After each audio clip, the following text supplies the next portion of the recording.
well-differentiated neuroendocrine tumors, as well as the positive for malignant cells category, which includes your adenocarcinomas, acinar cell carcinoma, neuroendocrine carcinoma.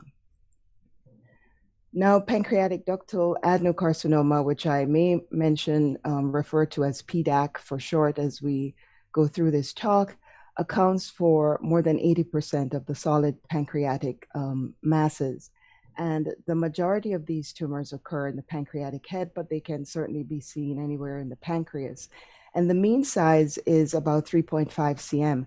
And this is important because, again, when you're thinking about your differentials, knowing the size of this solid mass and knowing whether or not you're dealing with something under 5 cm versus a large tumor greater than 5 cm is going to change your differential even before you start looking at your slides.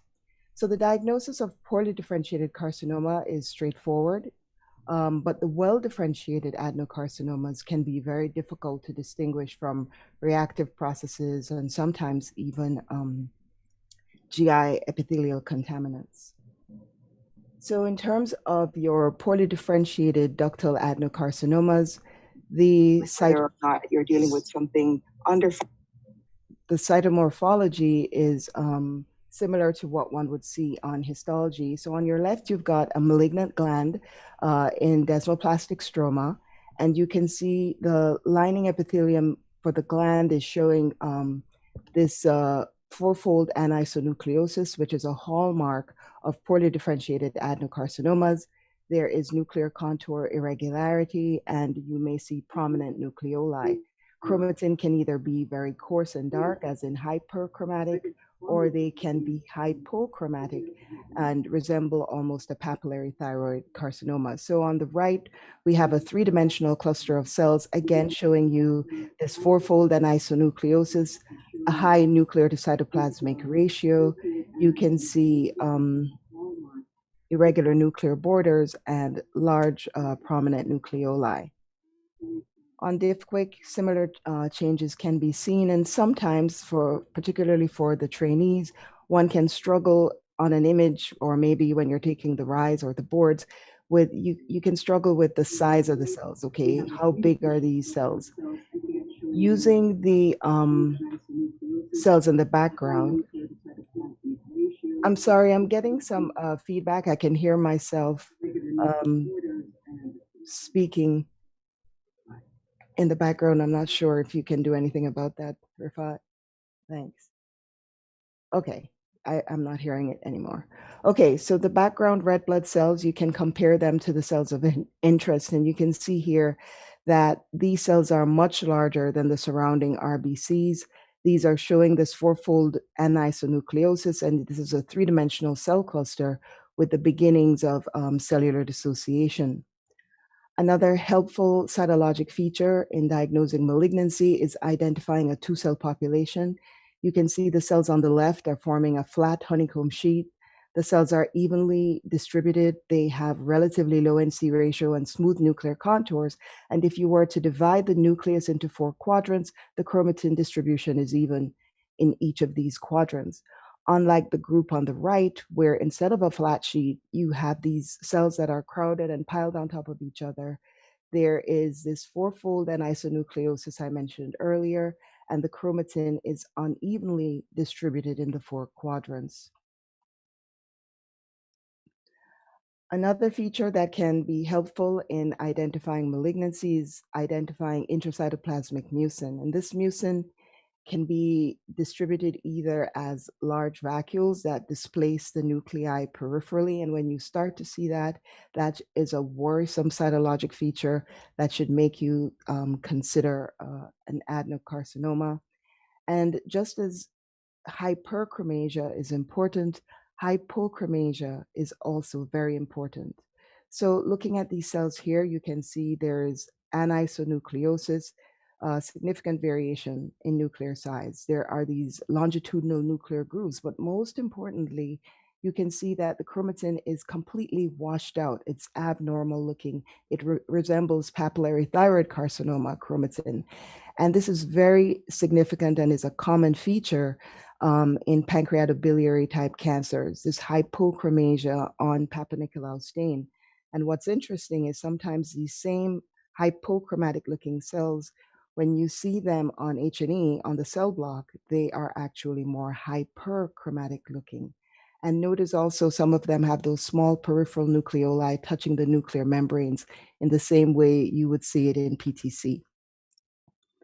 So when it's poorly differentiated, the diagnosis is relatively straightforward. However, it's the well-differentiated examples that we struggle with. It's what gives our cytopathologists the most heartburn.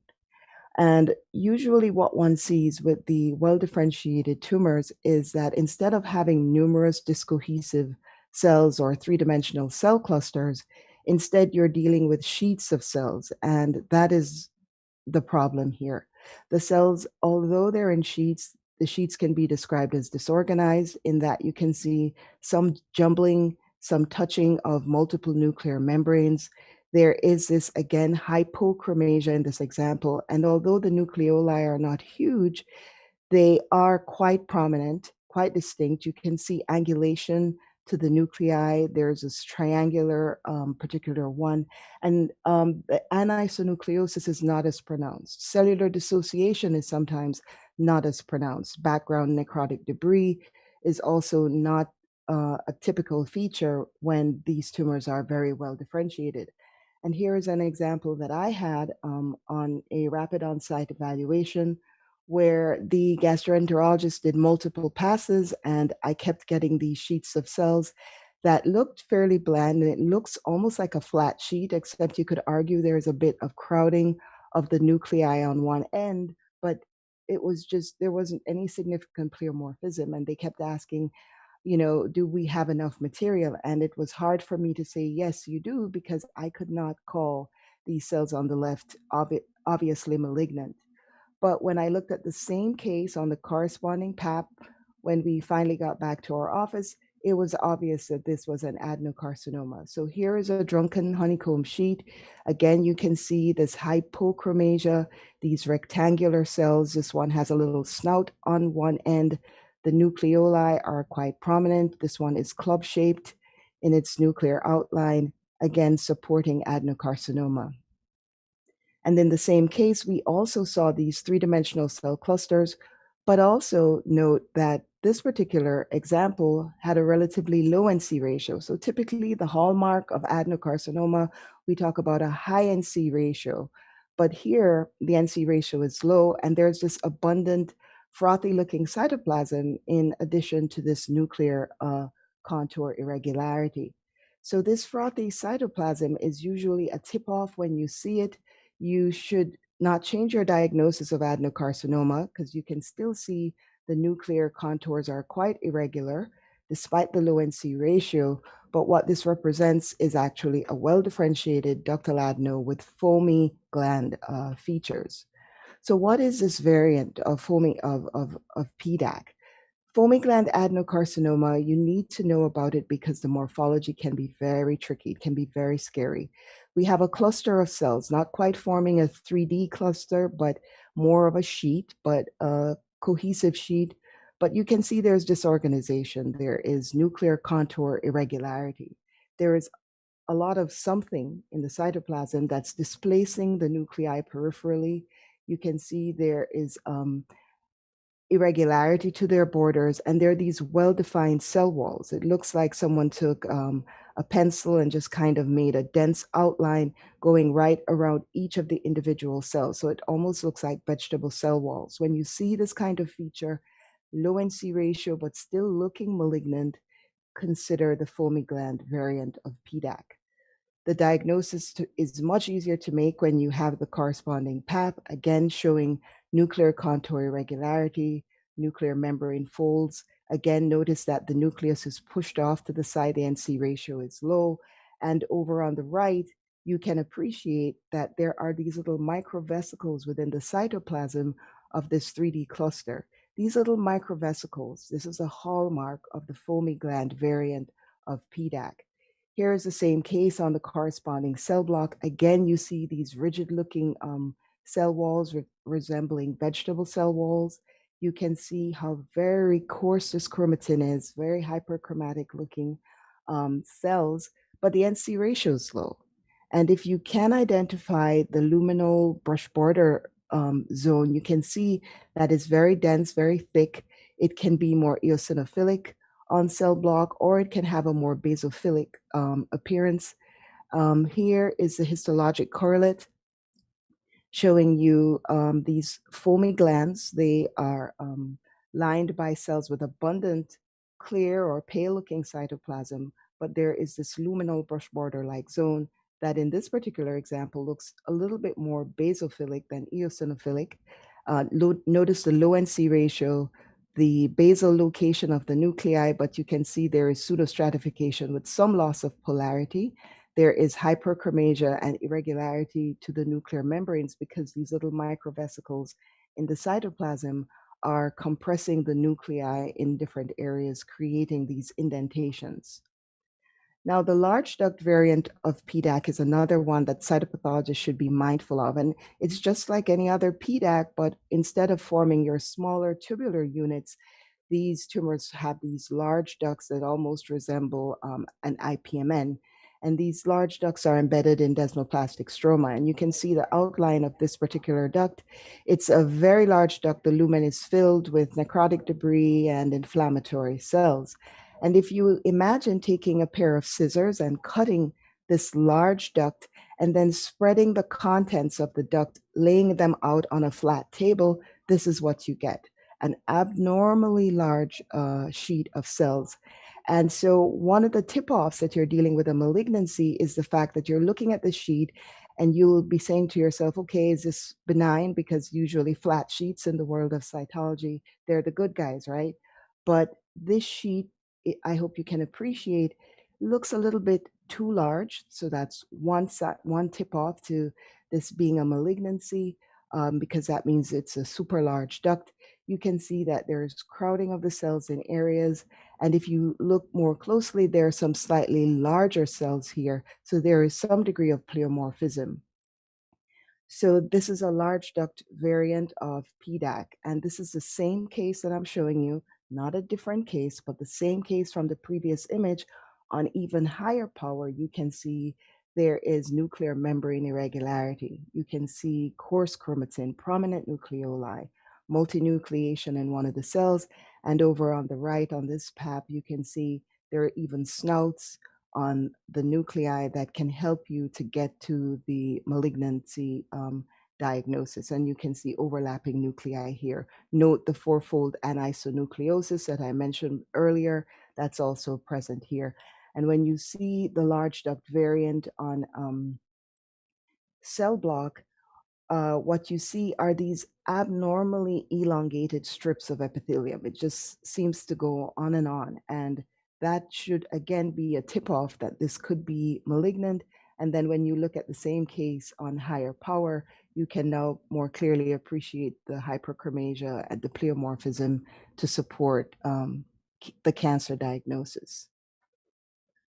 Now, there's also a vacuolated cell variant of PDAC that one should be mindful of. And all we're saying with that particular variant is that there are vacuoles in the cytoplasm.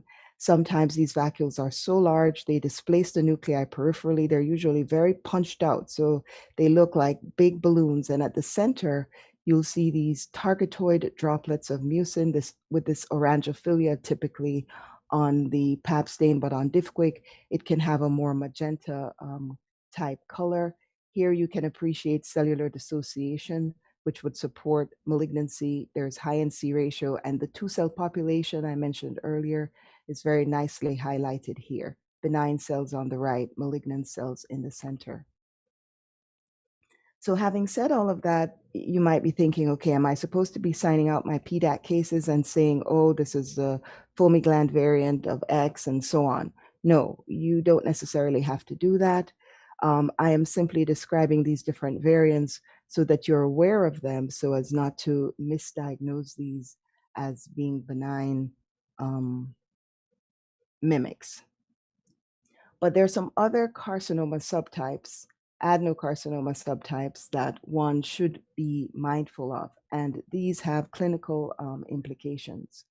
One such variant is the mucinous or colloid type of carcinoma, which by definition, must be predominantly mucinous. And what you see on aspiration is typically abundant mucin, which is magenta color, on diff-quick stain, but on PAP can be more orangophilic or even eosinophilic or slightly more basophilic looking on the PAP. And what you see on higher power are three-dimensional clusters of cells with nuclear irregularity and prominent nucleoli, other features that would support malignancy. Now, why should you be aware of this variant? Well, the mucinous or colloid carcinoma of pancreas is associated with intestinal type IPMNs. So if you see what looks like a colloid carcinoma, think about an associated IPMN component to the tumor. These tumors, unlike your conventional PDACs, have a much better prognosis with a 5-year survival of 75%. Now, undifferentiated carcinomas of the pancreas, one should also be mindful of this particular subtype. This is a very heterogeneous group of neoplasms. There are multiple different subtypes described in the WHO. Some of them are quite unique and quite specific, and one can make a definitive diagnosis on cytology. In fact, some of them have clinical implications and prognostic implications and treatment implications, and I will go into details about some of these, particularly the ones with osteoclast-like giant cells and those with rhabdoid morphology. So the undifferentiated carcinoma with osteoclast-like giant cells, some people call it osteoclastic giant cell carcinoma, is a very rare form of pancreatic cancer. These often have an adenocarcinoma component, which can be variable in amount. It can be very small and focal, or it can be the predominant component, but usually there is an adenocarcinoma component in almost half of these cases. These tumors, interestingly, have a better prognosis than conventional PDAC, but in our recent study where we looked at 15 of these cases on cytology, we found that for patients who've actually had an FNA done on these tumors, this good prognosis did not seem, it was not the case after FNA was performed. Now, whether this poor prognosis was linked to the actual FNA itself or was just a coincidence, we cannot be sure, but this was just an interesting observation we found. There are three characteristic cell types that you see in this subtype, and they are these benign osteoclastic giant cells, which just represent histiocytes or multinucleated giant cells, and they express histiocytic markers. They are completely benign. They don't show any mutations, and they are negative for keratin. Unlike the true tumor cells that are seen in these tumors, which are of two types, there are the tumor giant cells, which are humongous, that look really ugly and pleomorphic, large cells with high NC ratio. These often show KRAS mutations. They're positive for keratin and they're negative for your histiocytic markers. And then the other malignant cell type that you can see are these spindled or histiocytoid type cells, which are smaller and rounder, not as pleomorphic as the tumor giant cells. And I like to say these cells are a little bit more confused in terms of what they want to be because they can show variable expression of the histiocytic markers and keratin. So they may or may not be positive for both. So here's the histologic correlate of an osteoclastic giant cell carcinoma, showing you these tumor giant cells that I showed before in the previous image, which express your keratins and are negative for CD68, unlike your multinucleated osteoclast-like giant cells, which often have multiple nuclei, oftentimes hundreds, sometimes some examples can have hundreds of nuclei in the same cell. They can be quite large, they can engulf the surrounding cells. These express CD68 and CD163 and are benign. Interestingly, in a study of 38 such cases, histologically, we found they have a much better prognosis than your conventional PDAC. So it's important to be aware of this variant and to mention it certainly in your reports. The other undifferentiated carcinoma one should be mindful of, and I would call it one of the new kids on the block in terms of the fact that it's been fairly recently described by Agami et al., is the undifferentiated rhabdoid carcinomas, and these show mutations in KRAS and SMARCB1. They specifically show loss of SMARC1 when you do your immunohistochemical stain. And this SMARC1 is a subunit of the SWI-SNF chromatin remodeling complex. And the tumor cells can be very pleomorphic and large, almost sarcomatoid in their appearance, or they can be more monomorphic and rhabdoid in their appearance. And a glandular component is seen again in a significant proportion of these tumors, again, similar to your osteoclastic giant cell carcinoma. However, this particular tumor type does not have osteoclast-like giant cells present. So in terms of their cytology, what does one see with undifferentiated carcinoma with these rhabdoid cells? The cells are usually singly dispersed, and it's interesting that these tumors show loss of E-cadherin, and beta-catenin is also expressed by these tumors. They have these eccentric nuclei that are very pleomorphic. They have this rhabdoid type of appearance, and they're quite large. They can also have abundant acute inflammatory infiltrate. It's not uncommon to see lots of neutrophils in the background. So if you start to see these single discohesive cells, rhabdoid looking or sarcomatoid looking, think about this particular differential. Here's the same case on a cell block.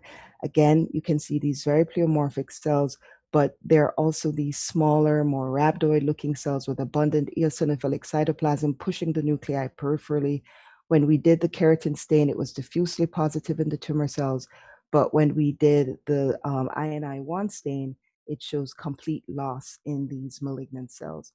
Why is this variant important to note? One, these are very aggressive tumors. Patients have poor prognosis, but there are now targeted therapies for these particular tumors. So this is a very important diagnosis and one you do not want to miss, where you can do simple stains to make the diagnosis. And so the final scarce or ill-defined differential that one should be mindful of whenever dealing with any kind of lesion that's supposedly solid is to consider chronic pancreatitis. And chronic pancreatitis, unfortunately for us, often presents as a mass, or I shouldn't say often, but can present as a mass in the pancreatic head. And distinguishing it on imaging from carcinoma can be very hard. And if you see the smears and you see the characteristic fat necrosis, debris, the inflammatory cells, this can help to favor the diagnosis. But sometimes the most troubling area is distinguishing reactive ductal cells from a well-differentiated adeno. And so this image on the right, it looks scary. You're seeing what looks like a flat sheet of cells. And maybe you could argue, oh, is there some crowding focally with the nuclear membranes touching each other? So am I dealing with a drunken honeycomb of a well-differentiated adenocarcinoma? Is this coarse chromatin? No, it's not. These are more prominent chromocenters, but more importantly, you can see the nuclear membranes are very round and smooth in this example.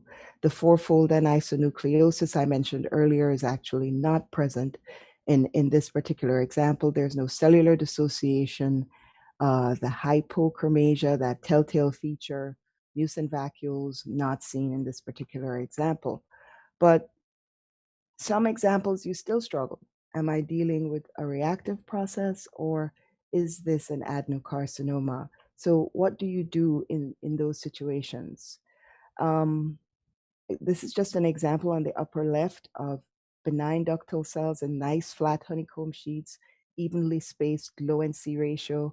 When they're reactive, they can have more prominent nucleoli, but still it's a relatively flat sheet of homogeneous looking cells with smooth nuclear borders, as opposed to adenocarcinoma on the right, where you can see abnormal mites in this example. In the upper half of the image, you can see there is an isonucleosis with hypochromasia in this particular example. So this is a drunken honeycomb sheet, and the drunken honeycomb sheet again of another adenocarcinoma, which I had shown you earlier, which would hopefully help to make the distinction between the reactive ductal cells and adeno. But if you're still struggling and morphology, you're not comfortable with morphology, there are some stains that one can try to use to help. I would say you should not rely entirely on stains. And if there is any stain that you could probably lean more heavily on than anything else, I would say it's SMAD4. At our institution, we do use SMAD4. SMAD4 loss is seen. It correlates with mutation in the SMAD4 gene, which is seen in about 55% of pancreatic cancers. SMAD4 loss would favor adenocarcinoma as opposed to reactive cells where it's retained. S100P is supposed to be diffusely positive in ductal cancer and negative in reactive cells, but I can tell you, based on my own experience, I've seen even reactive ductal cells show some weak staining with S100P, so you can't rely completely on S100P. The same goes for IMP3. VHL protein, I don't have a lot of experience with this, but there are some institutions that use this and say it's negative in adenocarcinoma, positive in reactive ductal cells. And P53 is probably the least reliable stain in this panel that I'm showing you here. The only kind of staining pattern you can really truly use with P53 is diffuse strong positivity that would favor a malignancy as opposed to patchy or wild type staining, which would favor a reactive process. So here was a PDAC that was metastatic to the lung. It formed these 3D cell clusters with this kind of cribriform architecture, and it had foamy gland features. The tumor cells showed loss of SMAD4, also known as DPC4. You can see the nuclei are negative, while the internal positive control is showing nuclear labeling. And on the bottom half of this image, you can see a PDAC that was involving the common bile duct. And it was a large duct type. You can see these large ducts that are infiltrating the wall of the common bile duct, but it's not very obvious to tell which of the glands here are malignant and which ones are benign. And so the S100P stain highlights the malignant infiltrating glands, while the peribiliary mucus glands are negative for S100P. There are also pancreatobiliary specific FISH probes. This FISH probe set is far more specific for pancreatobiliary cancer than the Eurovision FISH probe. While it has high specificity, similar to that of Eurovision and certainly cytology, its sensitivity is much higher than that of Eurovision or cytology alone. And the probes that are used are highlighted here.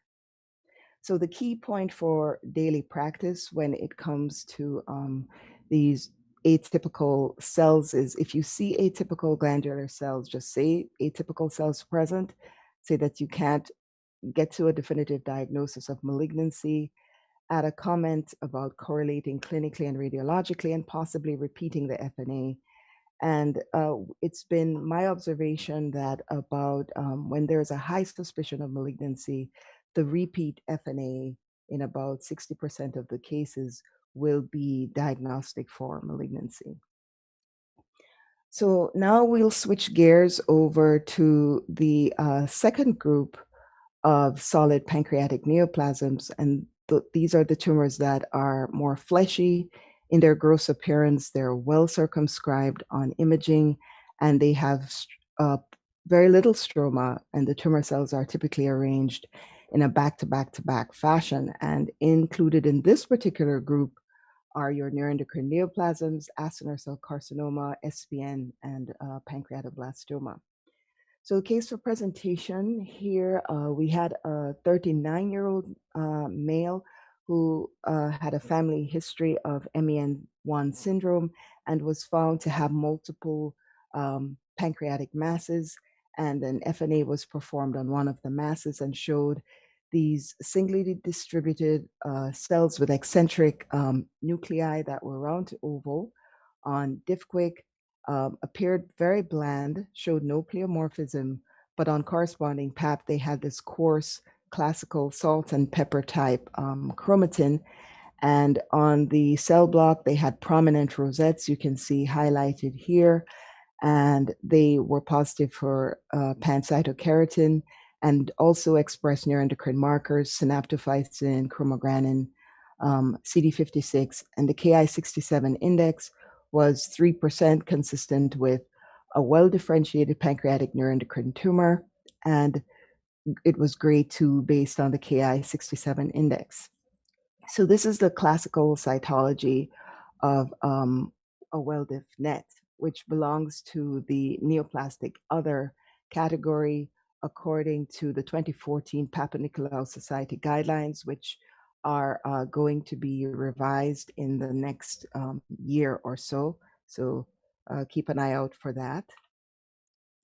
So in terms of the classification of neuroendocrine neoplasms, the 2017 WHO guidelines have made some updates to these tumors, and I wanted to just highlight some of these.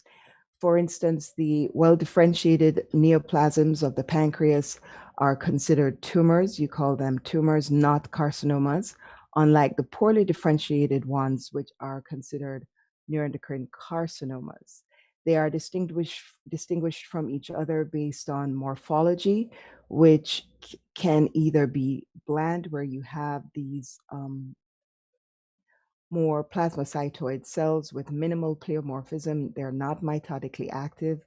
They have eccentric nuclei and they have the salt and pepper chromatin. They are distinguished from their poorly differentiated counterparts, which look more pleomorphic, tend to be of 2 types, small cell or large cell type, and the small cell type resembles small cell carcinoma of the lung.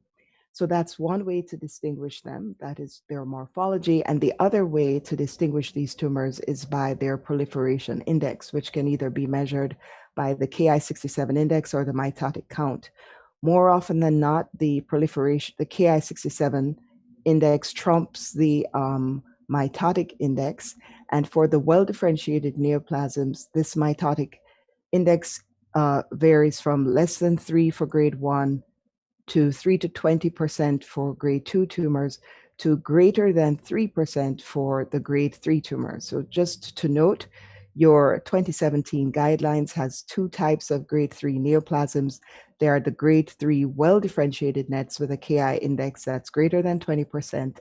And then there are the poorly differentiated neuroendocrine carcinomas that are also grade 3 with a Ki67 index of over 20%, but these are morphologically poorly differentiated, high-grade looking tumors. And the third change to the new classification system is that the manic or mixed adeno-neuroendocrine carcinoma group has been changed and now is called mixed neuroendocrine non-neuroendocrine neoplasms, or MNN for short.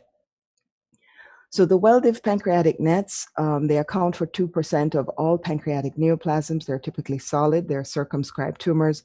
They're yellowish to pinkish in color. They can show focal areas of hemorrhage.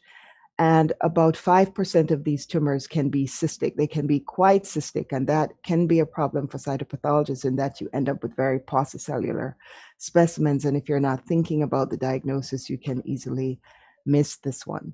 And I mentioned the morphology before. When it's more classical, you can see these plasmacytoid cells with salt and pepper chromatin.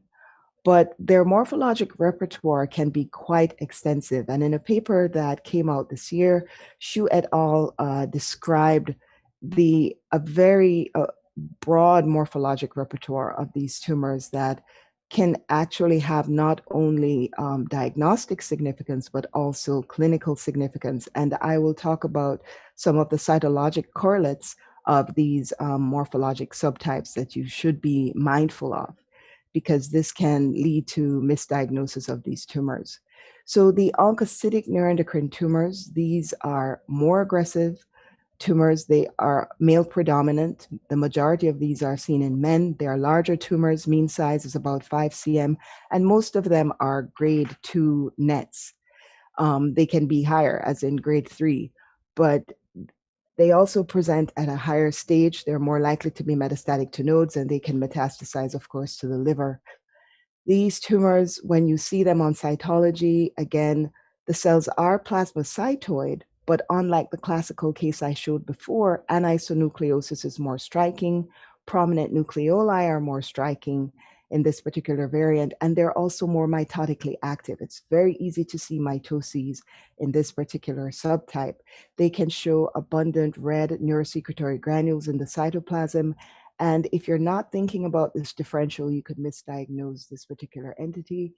If you see what looks like Hürthle cells, or it looks similar to Hürthle cells in an FNA of the pancreas, certainly think about an oncocytic net. Notice again the plasmacytoid type appearance to the tumor cells.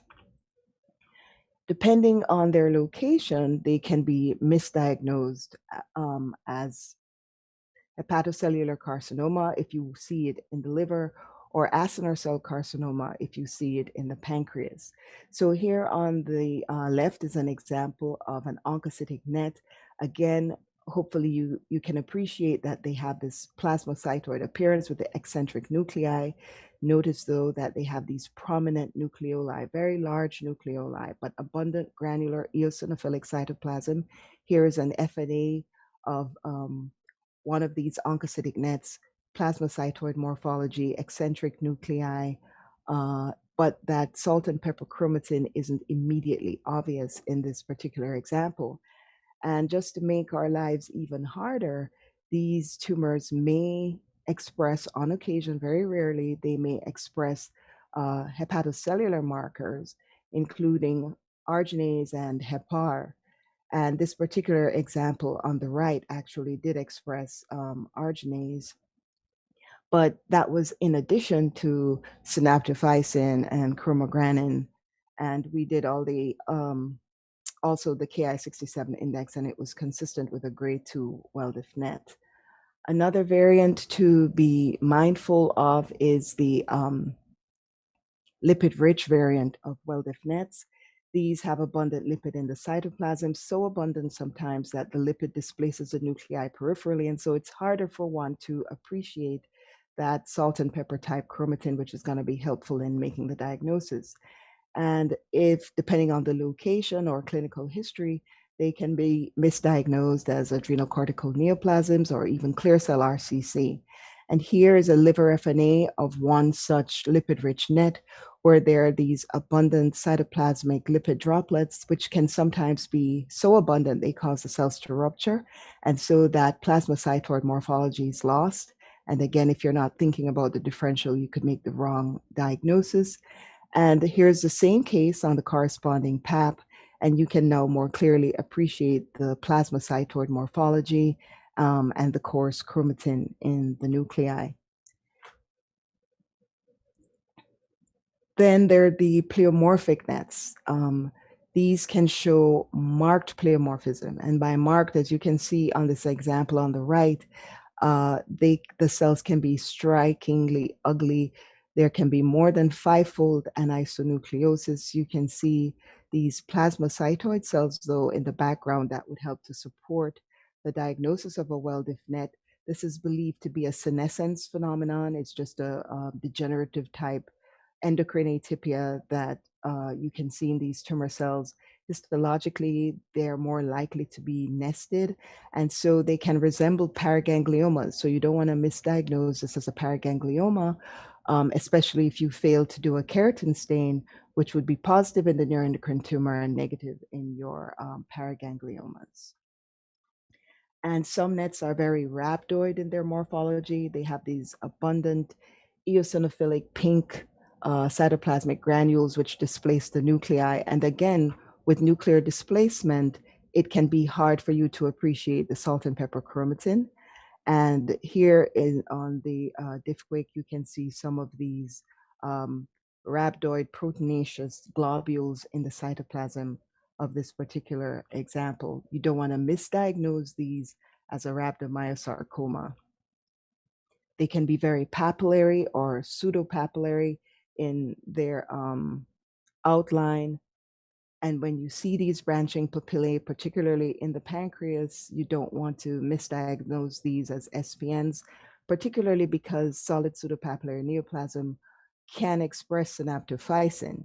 It's not positive for chromogranin though, so that should be helpful. But if you look at these SPN-like nets on high power, you will find the plasmacytoid cells and the classic morphology in the background. So why should you know about these morphologic subtypes of well-diff nets?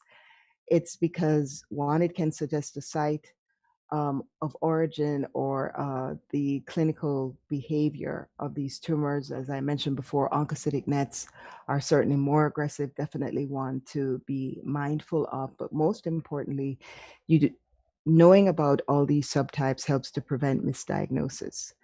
And by IHC, you should always, always do a keratin if you suspect a neuroendocrine tumor. There's just no excuse to leave the stain out. It's a basic stain because you don't want to miss, particularly in the pancreas, you don't want to miss or misdiagnose these as solid pseudopapillary neoplasms. SPNs are negative for keratin or only focally positive for keratin, while your nets will be positive, diffusely positive for keratin and CAM 5.2. They also express neuroendocrine markers, synaptochromo, INSM1, CD56, which is not specific, of course, and you should do your Ki67 stain to grade them. And they may show loss of DAX and or ATRX, but I will go into more details on this a little bit later on. So in contrast, your neuroendocrine carcinomas, these are grade 3 neuroendocrine neoplasms of small or large cell type. The small cell ones look like small cell carcinoma of the lung with nuclear molding, high NC ratio. They're small cells in comparison to the surrounding red blood cells in this image. They have coarse chromatin. The large cell type forms these clusters of cells that have more abundant cytoplasm than one would see in the small cell variant, and they tend to have prominent nucleoli, which you do not tend to see in the small cell variant of pan-NEX. And they express neuroendocrine markers as well, and they have a very high Ki67 index, usually over 55%. But before making a diagnosis of a primary pancreatic NEC, you should always exclude acinar cell carcinoma, pancreatoblastoma, lymphoma, or even a metastasis, maybe from the lung, by doing the appropriate immunostains. So a question that often comes up is, should we be doing Ki67 index on cytology samples? And why do people ask this? This is because some people say, well, you don't have 500 cells on a cell block. You don't have 3 hotspots on a cell block. So we set out to answer this question in a study that has not yet been published. And we found that when we looked at over 120 cases of well-diff nets, they had the requisite cells that are required by the WHO, but more importantly, we found that a minimum of at least 300 tumor cells is required to show a correlation between the Ki67 index on cytology and that obtained on the resection, the corresponding resection. And so here you can see the Ki67 index here. We got 3%. There were over 1,000 cells here. You can see at least 3 hotspots, 1 hotspot here, maybe another one here, another one up here. So how should you be doing the count? Should you be trying to do eyeballing? Not a good idea. As a study by Tang from the Memorial Group highlights, there is marked inter-observer disagreement between pathologists when trying to do the eyeballing at the scope. So we don't encourage that. You can count the number of cells in real time, or you can do an automated count, but this can be tricky on cytology because remember, you have lymphocytes and endothelial cells, hemosiderin-laden macrophages, and anything that's brown can be misread by the machine, leading to a falsely elevated Ki67 index. And so what we found was that the most reproducible method was that of simply taking a photograph of the hotspot, printing that image, checking off your negative tumor cells, highlighting your positive tumor cells. And this cell block had 402 cells on it, at least in this image. And when you have you can calculate the ratio of positive cells to the total number of tumor cells, and you have your Ki-67 index that way. And it takes about 12 minutes to do the count. So should we be doing the Ki index on cytology? Yes, as long as it's done correctly, or oncologists are asking for it, particularly when they have a MET and they don't know the primary site. Make a comment about the cellularity and state that the final grade may increase on the resection specimen. Other issues to be mindful of with neuroendocrine neoplasms. Here is an FNA in a 45-year-old woman. This was on a liver lesion, but she had a pancreatic mass as well. And the cell block showed these oncocytic type cells that express neuroendocrine markers, but the Ki-67 index was 29%. So the question is, with a Ki index of 29%, is this a grade 3 well-diff net? It certainly looks morphologically well differentiated. It doesn't look like a poorly diff neuroendocrine carcinoma, but how can we be sure? What can we do to find this out? And why should we even care?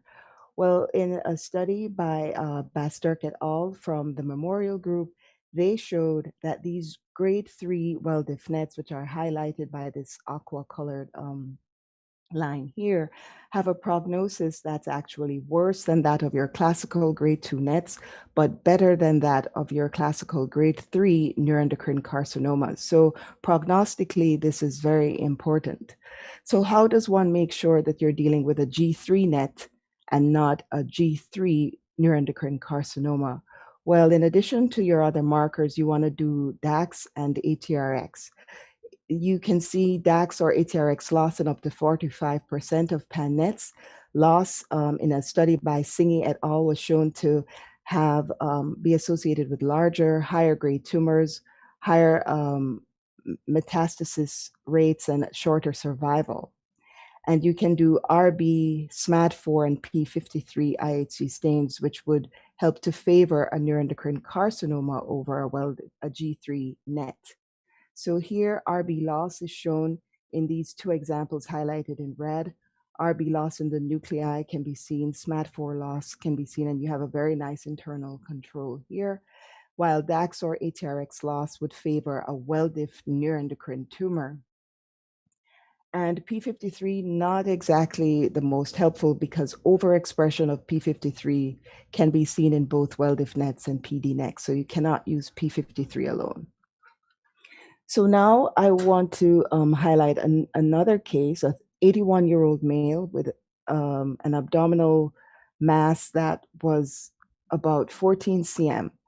And immediately before you do the rapid on-site eval, just looking at the mass and the size of the mass, you know that there is no way this can be in the solid serous category. This cannot be a PDAC. It's way too big. The patient would have been dead already before a pancreatic ductal adenocarcinoma would get to 14 centimeters. So your algorithm, you go back to it, your differential is going to include your neuroendocrine neoplasms and your acinar cell carcinoma. So on cytology, what we saw was a hypercellular smear, very vascular, where there were these sheets of cells, loosely cohesive, abundant cytoplasm that was very granular, but you can see there is some anisonucleosis.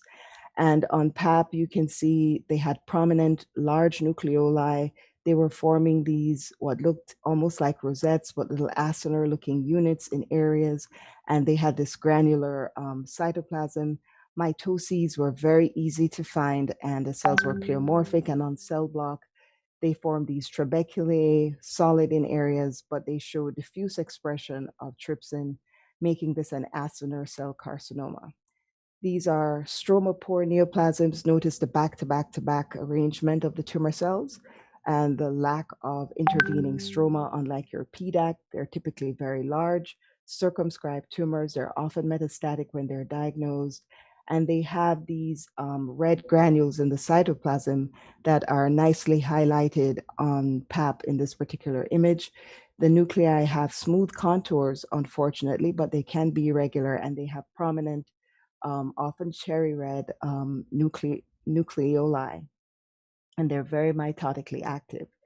Here is a case. This is a cytology from this case that's shown on the left, and you can see very coarse chromatin, cherry red nucleoli, this granular cytoplasm. But you could argue that some of these cells are kind of plasmacytoid. So you don't want to say, well, okay, maybe this is a well-diff net. So if you suspect you could be dealing with an acinar cell carcinoma, it's a good idea to throw a trypsin stain on there in addition to your keratin. They also express BCL10 even in the trypsin negative cases, and they show additional mutations, some of which were only recently described and have therapeutic implications. Solid pseudopapillary neoplasm, another tumor one should be mindful of. It's often cystic, but they often start out as solid tumors, or they are mixed solid and cystic. You can see the solid component here. These are low-grade malignancies. They tend to be quite large. They are female predominant, usually seen in the third decade, and most of them are confined to the pancreas at diagnosis, and usually if they're resected, the patients are cured. Now, their cytology is very distinctive, and because of that, the diagnosis can be made with some relative ease on cytology as long as you're thinking about this differential. They have these PAS positive globules in the cytoplasm in some examples that can be quite striking. They're very vascular. They tend to be hypercellular on smear. The cells are kind of discohesive or loosely cohesive. They surround these central fibrovascular cores. But notice that the chromatin is more washed out. So I like to say that SPN is the PTC of the pancreas in that it has papillae like PTC, longitudinal nuclear grooves like PTC, washed out chromatin like PTC, and small peripheral nucleoli touching the nuclear membrane. You can even see teardrop shaped cells like PTC. And the vessels are surrounded by this myxoid or magenta colored stroma in many examples. What is classical about them is they show nuclear positivity for beta-catenin, which is consistent with mutation in the beta-catenin gene. And this is a diagnostic hallmark. So they look epithelial, but they're thought actually by some to not be truly epithelial tumors.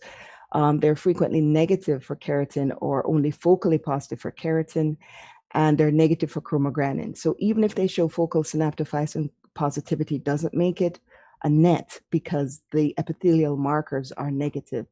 And they're positive also for LEF1, TFE3, progesterone receptor can be positive in them. Even in men, you will see progesterone receptor positivity in these tumors.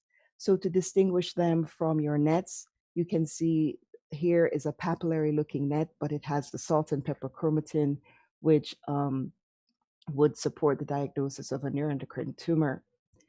And you also want to distinguish them from your acinar cell carcinoma, which has these prominent nucleoli, expresses trypsin, and your neuroendocrine tumor would express synaptophysin. And finally, I just wanted to mention pancreatoblastomas. These are rare malignant tumors. They're more common in children than in adults, but they can be seen in adults. They have a strong association with FAP syndrome, and they show multilineage differentiation, either blasts with these blastema type cells. They can show acinar differentiation, neuroendocrine, even ductal or mesenchymal differentiation. But the hallmark are these squamoid marules that express nuclear beta-catenin. So here are the squamoid marules highlighted histologically on the left. And the cytologic correlate of these marules, you can see these streaming cells that are very cytologically bland and have more abundant cytoplasm, unlike the blast-like cells, which are larger and often have more prominent nucleoli and are more mitotically active. Here again, just to highlight pancreatoblastoma on cytology, in the center, you can appreciate these squamoid marules with low NC ratio, and the nuclei do not have prominent nucleoli.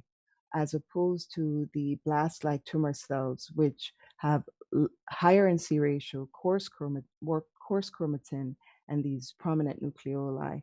And so they express pancytokeratin diffusely. They can, depending on their lineage of differentiation, they can express neuroendocrine markers, or they could express trypsin if they show acinar differentiation. But the hallmark is identifying the nuclear expression of beta-catenin. So just to summarize, solid pancreatic tumors are a diverse group of neoplasms with a very wide morphologic repertoire, as I showed here, which has both clinical implications and can also lead to misdiagnosis of these tumors. Grading, particularly of your neuroendocrine neoplasms on cytology, is very important. A manual quantification method is very reproducible and accessible at most institutions if you don't have the automated system available. And morphologic subtypes do exist. You need to be aware of them, particularly because some of them, particularly the oncocytic variants of NETs, have clinical significance.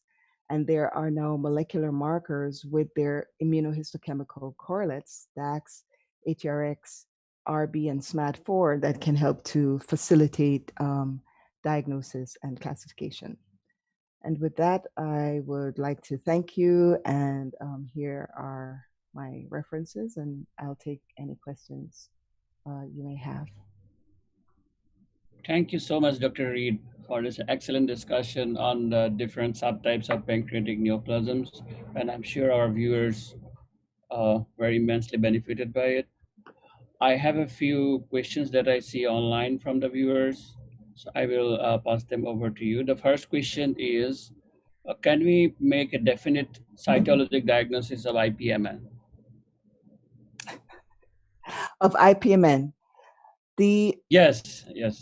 it's interesting that someone asked me that because we just talked about the solid tumors, but yes, when it comes to IPMN, a definitive cytologic diagnosis saying IPMN is probably not advisable. It's best to say neoplastic mucinous cyst, where the differential is going to include IPMN and mucinous cystic neoplasm. And that's because the diagnosis of mucinous cystic neoplasm requires ovarian type stroma, and that is often not sampled on cytology. And so that distinction between the two, IPMN and MCN, is often not possible on cytology. The only former IPMN subtype that I would say you could probably make a definitive diagnosis of on cytology is IOPN. That is the oncocytic type of IPMN, which is no longer classified as an IPMN subtype, but is its own distinct category. That particular one you can actually make a definitive diagnosis of on cytology. Thank you, Dr. Reid. Here is another question. I think this is more related to the neuroendocrine neoplasms of the pancreas. Okay. And the question is about Ki67 index. That, do you use any software for Ki67 labeling, or you do it as you showed? Right. So at our institution, we have the software. And so we do use it. It is used on our breast tumors, for instance. But we have found, and we did a study, I showed that earlier by Feng et al. We did a study back in 2014, and we showed that when it came to cytologic samples, when we used the automated system, it was highlighting not just the tumor cells, but sometimes lymphocytes are present in the background, endothelial cells, hemosiderin-laden macrophages, all these things are brown. And when we used our automated system, we used ACES, it was picking up those cells as being tumor cells. And so we would get a falsely elevated Ki index. So for instance, the difference between a grade 1 and a grade 2 tumor is 3%. The cutoff is 3%. So it's very easy to go from grade 1 to grade 2 in such a situation. And so if you use the automated system, this can be problematic. So here at Emory, what we do is we do use the camera captured method. We take a photograph of the hotspot, a color image, and we print this out, and then we sit and we manually calculate the Ki67 index this way. And it really doesn't take that long. It looks tedious and terrifying, I know, but we timed multiple cases. It takes anywhere between 9 to 12 minutes to do it. Thank you again. And the next question is also similar regarding neuroendocrine tumor. Mm-hmm. So, on cytology, what is your experience and suggestion about differentiating between grade 3 neuroendocrine tumor from neuroendocrine carcinoma? So, whenever that situation comes up, I hope that the tumor will be resected so that we can have more material to be sure. But as everyone knows, with these larger bore needles, we're getting larger cores of these neoplasms. So in addition to doing your classical stains, and I recommend you always do a keratin, you do your neuroendocrine markers, your Ki67 index, then I then recommend that you do DAX, ATRX, you do RB, SMAD4, P53. That's what we do in such cases. If we see loss of DAX or ATRX with retained RB and SMAD4, then we will call it a grade 3 well-diff net. If we are seeing loss of SMAD4 or loss of RB with retained DAX or ATRX, then we're going to call this a neuroendocrine carcinoma. Of course, with the caveat that you have to make sure that you're looking at your specimen cellularity and comparing it. If you have very few cells, you want to put a long note in your comment saying that this is a paucicellular sample. And also with the understanding that G3 net has a completely different behavior from a neuroendocrine carcinoma, which should have a very high Ki index typically. When I say very high, usually over 50%, as opposed to something where the Ki67 index is just over 20% with your G3 nets. And morphology is also critical too. Does it look well differentiated and bland versus looking more poorly differentiated and pleomorphic? Right, thank you again. And there is another question very similar. So, regarding cytologic diagnosis of neuroendocrine carcinoma, so do you rely more on morphology than than Ki67? That's the question. So that's a great question. It's actually a combination of the two. There is the morphology as well as the Ki67 index, because remember that in a hotspot on cytology, if you have a very small, let's say all you got was a hotspot, um, and you focus on that hotspot, the Ki67 index is going to seem very high if you have multiple little fragmented groups of cells. So then you have to do not just the Ki67 index, but you have to correlate with what you're seeing morphologically. If these cells look fairly bland, then you can't call it just neuroendocrine carcinoma purely based on the Ki67 index. You have to additionally add your RB, add your SMAD4, your P53, your DAX ATRX can be very helpful in those cases. Thank you again. And this is another question. It is related to SMAD4. So in our lab, only SMAD4 is available. And as you said, that SMAD4 is lost in only 55% of the cases. And when SMAD4 is retained and you are in a doubt, what is your approach to diagnose PDAC? Okay, so for those cases, the best thing to be safe is to just say atypical cells present, see comment, add a comment that your stain results were equivocal and that they need to repeat the diagnose, the FNA.